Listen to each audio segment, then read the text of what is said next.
now let's get to this Indiana matchup. So your impressions of this Hoosier bunch and this odd coach called Curt Cignetti. I think he's kind of thrown us all for a loop to a certain extent, because when you're at James Madison, nobody's going to hear from you. And of course, he was an assistant coach before that. So I got to say that I've known the name forever, going back to his days with Nick Saban, but I never listened to the guy talk.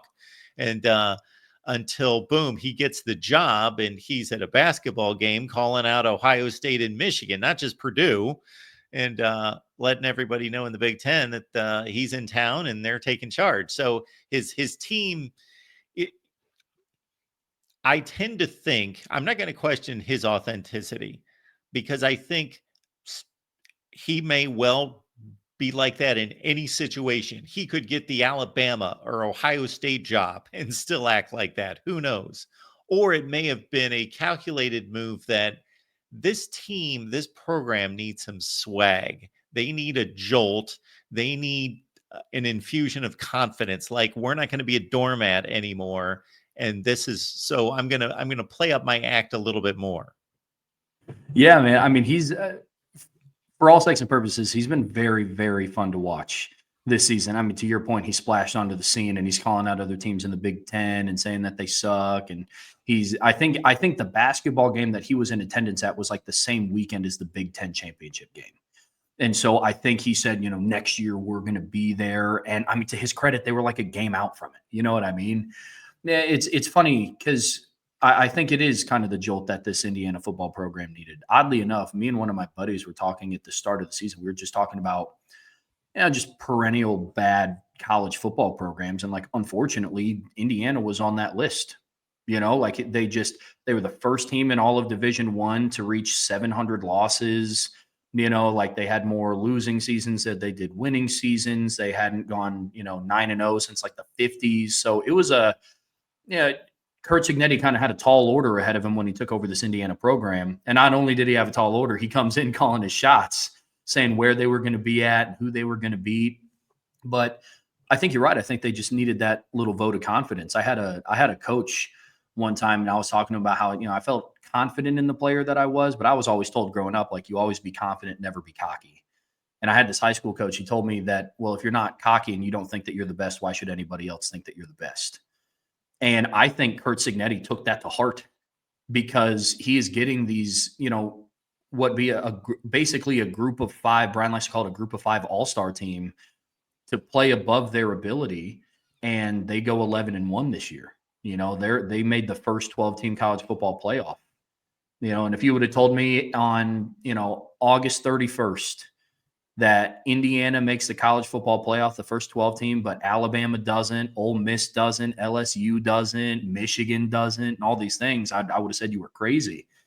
But here we are, man. It's a reality that we live in. So it's been fun to watch so far. But I mean, first impressions of this Indiana team, man. I mean, they're led by a guy who believes that every single time that his team steps on the field, they are the best team on the field. So they've been fun to watch this year, man.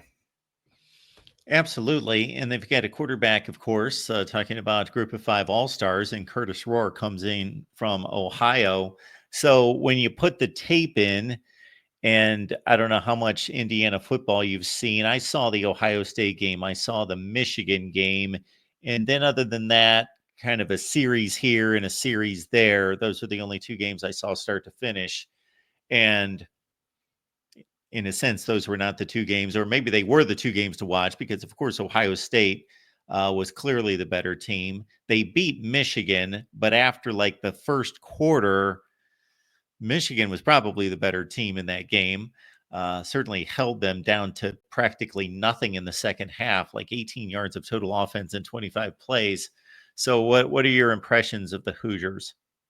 Yeah, I mean, overall, I guess I'll start on offense. Well, sorry. As a team as a whole, they are a very hard-nosed football team. Like we've said it all week, what they lack in like that top-end elite athleticism. And I don't want to make it sound like they don't have any athletes on their team. They do. I mean, I've been very high on D'Angelo Pons this year. He's one of their starting cornerbacks. He's a first-team All-Big Ten kid. Elijah Surratt was third team All Big Ten. Like, you don't get that recognition if you're just some cat that strolled in off the street and you just play football for the team, right? But you go through and you look at what this team has done this year, and there's some people that believe that there's some high-powered, high-fashion, air it out offense. And what they do is they don't have this, phone book, dense playbook. They don't do anything crazy. They're just really efficient at what they do. They have a lot of guys that have played a lot of football. A lot of football. Brian broke it down on one of the Irish breakdown shows, but we were rattling off the number of snaps that just like their offensive line played. It's 2,000, 2,200, 3,900, 1,800. You look at their starts, they have 148 combined starts just along the offensive line.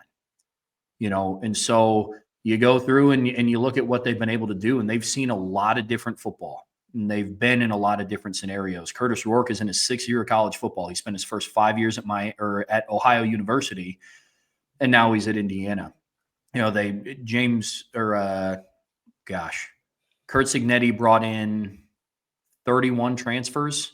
I believe 18 of them are from James Madison, and then 15 of those 31 transfers start on offense and defense. But he's bringing in a lot of guys that are familiar with his system, and so you have guys on defense like D'Angelo Pons and Mikhail Kamara, who were both at James Madison.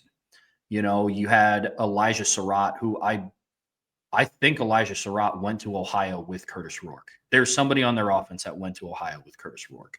So, it goes to speak. There's a lot of people that think, well, they look at what Florida State did in the transfer portal. Obviously, it didn't work out for them.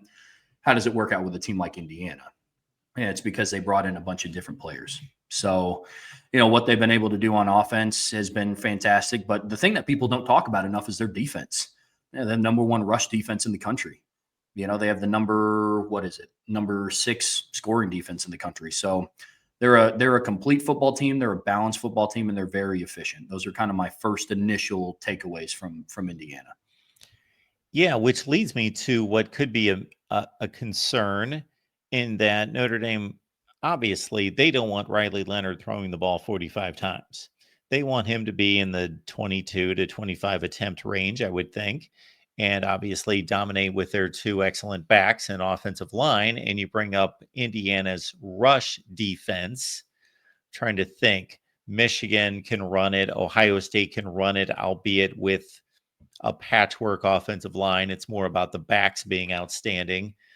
And those are probably the 2 best rushing offenses that they face this season. Nebraska's okay running the ball. Washington, Maryland, there was obviously they faced the worst outside of Rutgers, who may have had the worst schedule in the Big Ten. They missed most of the heavy hitters in the Big Ten. But obviously the non-conference schedule certainly is a place to pad stats when you're facing Charlotte and Western Illinois and FIU, as opposed to picking up 1 or 2 decent teams. So the stats certainly were padded, but I was relating what you were just saying about that rush defense and thinking about what Notre Dame does well and putting those 2 together, and it's going to be strength on strength. Yeah, I mean, it's interesting when you look at the stats, because especially with Indiana's, you kind of have to look into it with a lot of context, right? I went down and I started breaking down who they played, and it's they have the number 1 rush defense in the country, and they only allow 70.8 yards per game. I mean, that stat jumps out at you. I mean, allowing 70.8 rushing yards per game is pretty crazy, right? And then you go through and you break it down. They played 8. They played 7 or 8 rushing offenses ranked outside of the top 100 this year in college football. The best rushing offense from a yards per game standpoint that they played was Ohio State, and they ranked 59th in the country in total yards per game, right? Rushing yards. And, you go through, you talked about their schedule, and IU played 2 opponents with more than 6 wins. And one of them was a 5-point win over Michigan, and the other one was a 23-point loss to Ohio State. Now, they played 8 teams with a losing record. So it's tough. But then on the flip side of that coin, you do also have to acknowledge the fact that what they did to these teams, other teams did not do to these bad teams. You know what I mean? So it's weird when you have to go back and balance, okay, well, you played a bunch of nobodies, but you did to these nobodies what nobody else did. Right. And so that matchup is going to be interesting, because then on the Notre Dame side of the football, you have a rushing offense that is also doing to opponents what nobody else did this season. You can go back, and I think, gosh, off the top of my head, I think it's 5 or 6 of Notre Dame's opponents Notre Dame rushed for the most, I guess, of the teams in their schedule. So, you have the Notre Dame run game on one hand that is handing teams their worst loss from a yards per game standpoint. And then you also have an Indiana defense that is holding teams to their season lows, but neither of the teams are like stout run stopping. You know what I mean? So it's interesting when you look at both of those. Trevor, are you a betting line guy, a guy that likes the odds and the point spreads? I am. I'm a sports betting guy. So any Okay. of the Irish breakdown people in the chat know that. Okay. So it's kind of curious. Now, I know some of these lines this weekend with the 4 games have spread out a little bit, but they all started right around a touchdown to 8 points. Like all 4 games are almost exactly there. And I know Texas has distanced itself to a certain extent. What was your initial reaction to this Notre Dame line? And do you think that's a fair line? Yeah, I think the initial line was set at 7.5, I believe. And gosh, it's just so tough. I liked it initially, and I'm doing my best to put bias aside here, because obviously outside of doing what I do for Irish Breakdown, I also love Notre Dame.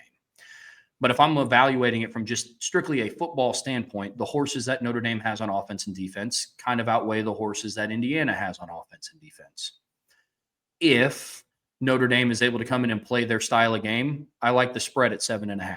I do. And I think Notre Dame is they're on like a 6 or 7 game win streak of covering the spread. It's somewhere in there. The closest one, I think, was USC, and I think they were 9.5 point favorites in that game, and they won by 14. So, Notre Dame has actually been pretty favorable against the spread this year. But, again, it depends on what team shows up for Notre Dame, if I'm being 100% honest with you, Mark, because, again, not to bring it up, this is the same team that I watched on September 7th lose at home to Northern Illinois. Now, that game, I believe, is far enough behind this team, and I do believe wholeheartedly this is a different football team than that. But then when you factor in Notre Dame's history in the postseason in games like this, it's just it leaves a lot up in the air. But if we're talking strictly just football and this team right now, I like the spread.